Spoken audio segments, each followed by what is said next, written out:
Welcome to Diya recipes. இன்றைக்கி நம்ம சேனலில் மரவள்ளி கிழங்கு வச்சு ஒரு ஸ்வீட் ரெசிபி தான் செய்ய போகிறோம். நம்ம சேனலை இப்போ தான் ஃபஸ்ட் டைம் பார்க்குறீங்கன்னா சப்ஸ்கிரைப் பண்ணிக்கோங்க. நான் இன்றைக்கி 1/4 கிலோ அளவுக்கு மரவள்ளி கிழங்கு எடுத்திருக்கேன். மரவள்ளி கிழங்கோட தோலெல்லாம் எடுத்துட்டு இந்த மாதிரி கட் பண்ணி தண்ணி ஊற்றி நல்லா கழுவி எடுத்து வச்சுருக்கேன். ஒரு இட்லி பாத்திரத்தில் கொஞ்சமாக தண்ணி சேர்த்து கொதிக்க வச்சுக்கோங்க. அதுக்கப்புறம் நம்ம கட் பண்ணி வச்சுருக்க கிழங்க எல்லாத்தையும் சேர்த்துட்டு ஒரு 7 to 8 நிமிஷத்துக்கு வேக வச்சு எடுத்துக்கோங்க. இன்னொரு கத்தியால் இந்த மாதிரி குத்தி பார்த்தாலே தெரியும் வெந்திருக்கிறது. இப்போ ஒரு பிளேட்டுக்கு மாற்றிக்கலாம். கொஞ்சம் ஆறட்டும். ஆறினதுக்கப்புறமா ஒரு டம்ளர் இல்லாட்டி மேஷர் வச்சு மசிச்சுக்கோங்க. நான் மிக்ஸி ஜாரில் சேர்த்து லைட்டாக பல்ஸ் மோட் விட்டு அரைச்சி எடுத்து வச்சுருக்கேன்.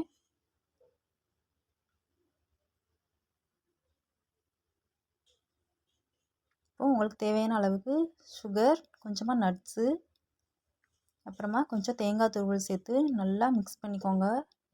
நட்ஸ் ஆப்ஷனல் தான். நட்ஸ் சேர்த்திங்கன்னா சாப்பிடும்போது நல்லாயிருக்கும். உங்களுக்கு நெய்யோட ஃப்ளேவர் பிடிக்கும்னா 2 ஸ்பூன் நெய் கூட சேர்த்து நல்லா பிசைஞ்சுக்கலாம்.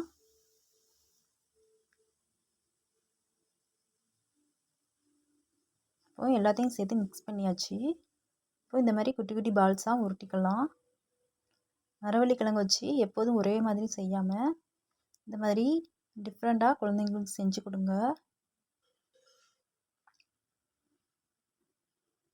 இது சாப்பிடும்போதே ரொம்ப நல்லா சாஃப்டாக டிஃப்ரெண்ட்டாக இருக்கும்.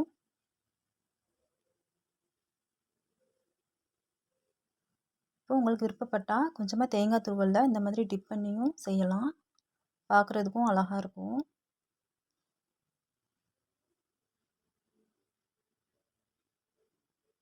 இதே மாதிரி எல்லா பால்ஸையும் ஒட்டிக்கலாம்.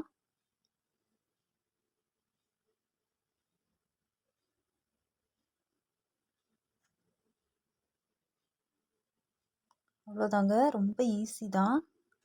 கண்டிப்பாக இதே மாதிரி செஞ்சு பாருங்கள். செஞ்சு பார்த்துட்டு எப்படி இருந்துச்சுன்னு கமெண்டில் சொல்லுங்கள். இந்த ரெசிபி உங்களுக்கு பிடிச்சிருந்துச்சுன்னா லைக் பண்ணுங்கள், ஷேர் பண்ணுங்கள். நம்ம சேனலை மறக்காமல் சப்ஸ்கிரைப் பண்ணிக்கோங்க. தேங்க்யூ.